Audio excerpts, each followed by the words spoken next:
Next अब हम लोग जानेंगे कि एंडोप्लाज्मिक रेटिकुलम क्या होता है।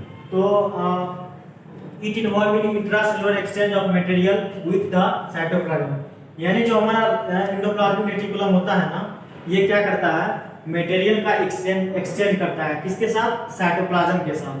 ठीक है, उसको क्या कह देंगे, एंडोप्लाज्मिक रेटिकुलम कह देंगे। अब है कि एंडोप्लाज्मिक रेटिकुलम दो टाइप्स के होते हैं, एक होता है स्मूथ एंडोप्लाज्मिक रेटिकुलम और एक होता है rough endoplasmic reticulum. Smooth endoplasmic reticulum जो होता है वो क्या करता है, लिपिड और स्टेरॉइड हार्मोन्स का क्या करता है, सिंथेसिस का काम करता है। यानी कि जो हमारा स्मूथ एंडोप्लाज्मिक रेटिकुलम होता है वो लिपिड और स्टेरॉइड हार्मोन्स का क्या करेगा, बनाने का काम करेगा। और जबकि रफ एंडोप्लाज्मिक रेटिकुलम की बात करेंगे तो रफ एंडोप्लाज्मिक रेटिकुलम क्या करेगा, प्रोटीन की सिंथेसिस की काम करेगा। अब है गोल्जी apparatus। गोल्जी apparatus क्या होता है, it prevent at near to the nucleus, यानी कि न्यूक्लियस से मतलब जस्ट उसके सामने में ही होता है, उसको प्रिवेंट करने का काम होता है। कौन, गोल्जी apparatus का। इट कंसिस्ट 4 to 8 मेम्ब्रेन सेक, यानी 4 से 8 मेम्ब्रेन सेक होता है गोल्जी apparatus का। 4 से इस तरह से 8 क्या होता है, मेम्ब्रेन सेक होता है गोल्जी apparatus का। और मतलब कि ये क्या करेगा, ये काम क्या करता है कि शॉक पैक का काम करता है। ठीक, एक तो शॉक पैक का काम करेगा और दूसरा क्या करता है, प्रोटीन का डिलीवर करेगा, यानी भेजने का काम करेगा। सेल के बहुत सारे पार्ट, सेल के पार्ट में क्या करेगा, प्रोटीन को भेजने की काम करेगा, डिलीवर करने की काम करेगा। ये कौन होता है, गोल्जी apparatus का काम होता है। ठीक है, नेक्स्ट है माइटोकॉन्ड्रिया।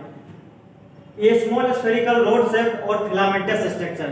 सबसे पहले माइटोकॉन्ड्रिया तो स्फेरिकल होता है, रॉड शेप होता है, और क्या होता है, फिलामेंटस स्ट्रक्चर होता है। या तो हम रोड शेप कह सकते हैं या फिर फिलामेंटस स्ट्रक्चर कह सकते हैं। इट जनरेट एनर्जी, यानी कि ये क्या करता है, माइटोकॉन्ड्रिया एनर्जी को जनरेट करने का काम करता है। So called as power house of the cell, इसलिए हम इसको क्या कहते हैं, power house of the cell कहते हैं। यानी सेल का जो पावर हाउस होता है उसको हम क्या कहते हैं, माइटोकॉन्ड्रिया कहते हैं। यानी कि जैसे हम लोग वर्क करते हैं तो वर्क करने के लिए हम लोग को क्या चाहिए होता है, एनर्जी चाहिए होता है। तो वो एनर्जी एक्चुअली कहां से मिलता है, हमारा सेल देता है। लेकिन सेल में क्या होता है, हमारा ये माइटोकॉन्ड्रिया होता है। तो माइटोकॉन्ड्रिया का काम क्या काम करता है, वो क्या करता है, एनर्जी को क्या करता है, स्टोर करके रखता है in the form of ATP, that is adenosine triphosphate. तो जब हम लोग वर्क करेंगे ना तो यहीं से क्या करता है, एनर्जी को भेजता है। ठीक है, एटीपी के रूप में कंजर्व कर रखता है और उसको भेजने का काम करता है। ठीक है, इसलिए हम इसको क्या करते हैं, power house of the cell कहते हैं। नेक्स्ट है lysosome. Lysosome appear as a membrane enclose, यानी कि जो हमारा लाइसोसोम होता है ये कैसे एपियर होता है, मेम्ब्रेन इनक्लोज, मतलब कि मेम्ब्रेन की तरह इनक्लोज होता है, उसको हम क्या कहते हैं, लाइसोसोम कहते हैं। They are formed from Golgi complex, यानी जो गोल्जी apparatus था, जो हमारा गोल्जी कॉम्प्लेक्स था, उससे ही कंटीन्यूअस होता है, उससे ही क्या करता है, बनता है लाइसोसोम। एंड सिंगल मेम्ब्रेन, क्या होता है, सिंगल मेम्ब्रेन का होता है। They contain powerful digestive enzyme, यानी कि पावरफुल डाइजेस्टिव एंजाइम कहने का मतलब हो गया कि इसका पीएच कितना होगा, यानी कि पीएच जो हमारा इसका पीएच जो होगा यानी कि 7 से कम होगा, यानी कि बहुत ज्यादा कम होगा। यानी कि पावरफुल डाइजेस्टिव एंजाइम कहने का मतलब है इसका एसिडिक नेचर होगा, बहुत ही एसिडिक होगा, मतलब 1 2 3 इस तरह का हो सकता है। And blood cells capable of breaking down, यानी कि मेनी काइंड्स ऑफ मॉलिक्यूल्स, यानी कि बहुत सारे मॉलिक्यूल्स को क्या करता है, ब्रेक कर देता है। बहुत सारे मॉलिक्यूल्स को ब्रेक करने का काम कौन कर रहा है, हमारा लाइसोसोम कर रहा है। इस लाइसोसोम को हम क्या कह देते हैं, suicidal web of the cell कह देते हैं। लाइसोसोम को हम क्या कह देते हैं, suicidal web of the cell कह देते हैं। अब है सेंट्रोसोम, उसी प्रकार हम सेंट्रोसोम का क्या फंक्शन होता है। Centrosome this direct organism of microtubule within the cell, ये भी क्या होता है, माइक्रोट्यूब्यूल के फॉर्म में होता है सेंट्रोसोम, जो कि सेल के अंदर होता है। It consist of pair of centriole, यानी कि क्या होता है, ये पेयर ऑफ सेंट्रियोल्स का क्या होता है, बना होता है। Small cluster of microtubule play an important role during cell division, यानी कि जब हम लोग पढ़ेंगे कि सेल डिवीजन, हम लोग 9th या फिर 10th में हम लोग पढ़ा होगा ना कि उसमें सेल का डिवीजन कैसे होते हैं। 11 वाले चैप्टर में है कि उसमें सेल डिवीजन है, तो सेल डिवीजन का कैसे होता है, उसमें माइक्रोट्यूब्यूल्स होते हैं। तो सेल डिवीजन के अंदर हम लोग पढ़ते हैं कि उसमें क्या होता है, उसके दौरान क्या करता है, माइक्रोट्यूब्यूल का एक बहुत बड़ा रोल होता है और ये पेयर में पाया होता है। ठीक है, उसको हम क्या कह देंगे, सेंट्रोसोम कह देंगे।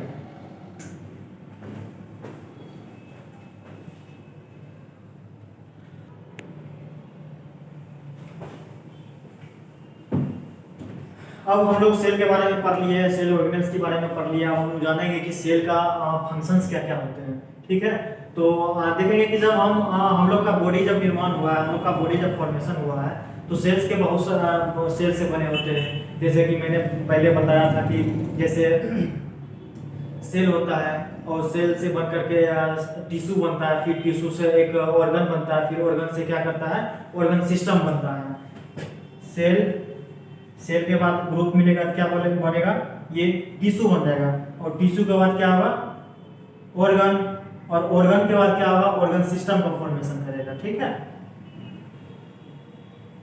यानी कि जो हमारा सेल है, तो बहुत सारे सेल मिलकर के क्या बन जाता है, टिश्यू बन जाता है। और बहुत सारे टिश्यू बनकर ऑर्गन, और फिर क्या बन जाएगा, ऑर्गन सिस्टम बन जाएगा।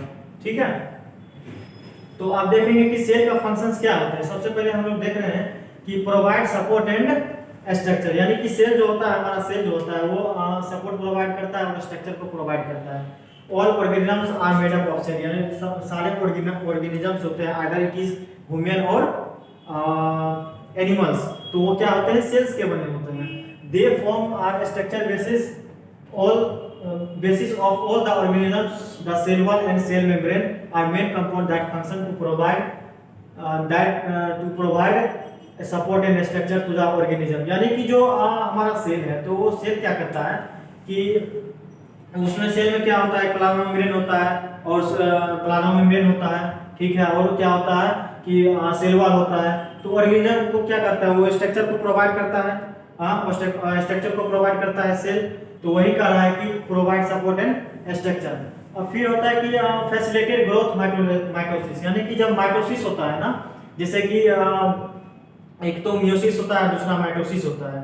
तो जब सेल का क्या होता है कि ग्रोथ माइटोसिस होता है, तो in this process mitosis the parent cell divide into the daughter cell, thus the cell multiply and facilitate the growth of an organism। यानी कि हो गया कि जब माइटोसिस की प्रोसेस चलता है, जब माइटोसिस की प्रोसेस चलता है, तो पेरेंट सेल क्या होता है, वो डिवाइड होकर के डॉटर सेल में कन्वर्ट होता है, और वो फिर डॉटर सेल में कन्वर्ट होगा, तो फिर वो डॉटर सेल क्या करेगा, मल्टीप्लाई होकर के सेल को क्या करेगा, ग्रोथ करेगा। सेल का फिर ग्रोथ होगा, तो फिर एक ऑर्गेनिज्म का क्या होगा, डेवलपमेंट होगा।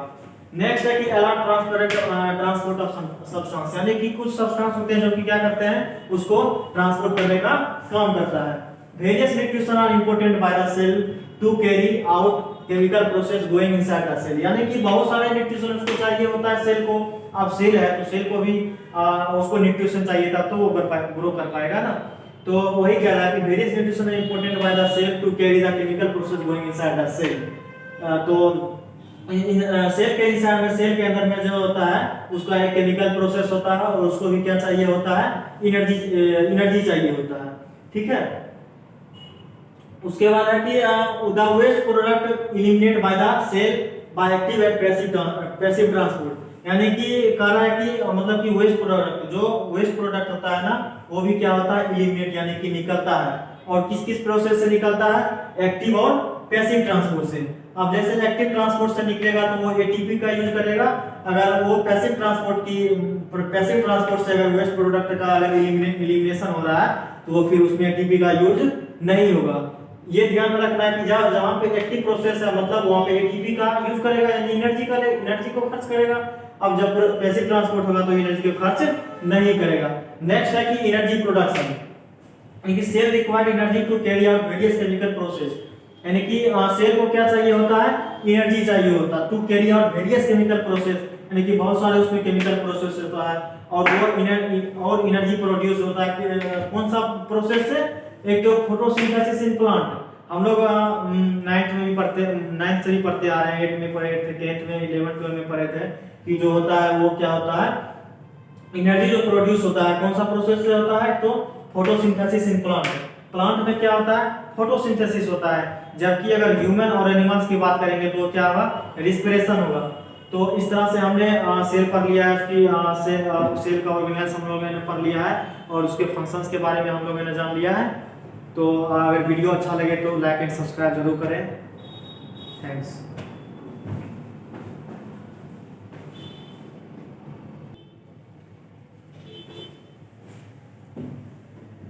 अब हम देखेंगे कि सेल जो होते हैं टू टाइप्स के होते हैं, प्रोकैरियोटिक सेल और यूकैरियोटिक सेल। अब लोग जानेंगे कि प्रोकैरियोटिक सेल और यूकैरियोटिक सेल क्या होता है।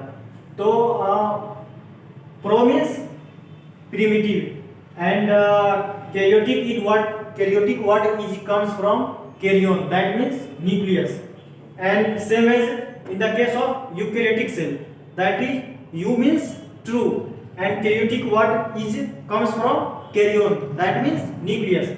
यानी कि इसमें जो ट्रू न्यूक्लियस होगा और उसमें क्या होगा, प्रिमिटिव न्यूक्लियस एब्सेंट होता है। मतलब प्रो का मतलब होता है प्रिमिटिव और कैरियोटिक वर्ड जो है कैरियन से लिया गया है जिसका मीन्स होता है न्यूक्लियस। तो इसमें प्रिमिटिव न्यूक्लियस क्या होता है, एब्सेंट होता है, जबकि यू का मतलब होता है ट्रू और कैरियोटिक वर्ड कहां से आया, कैरियन से, जिसका क्या मीनिंग होता है, न्यूक्लियस होता है।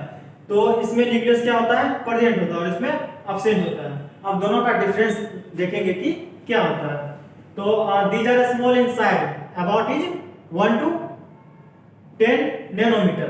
यानी कि प्रोकैरियोटिक सेल जो होता है वो साइज में छोटा होता है, और कितना होता है, 1 से लेकर के 10 नैनोमीटर का होता है।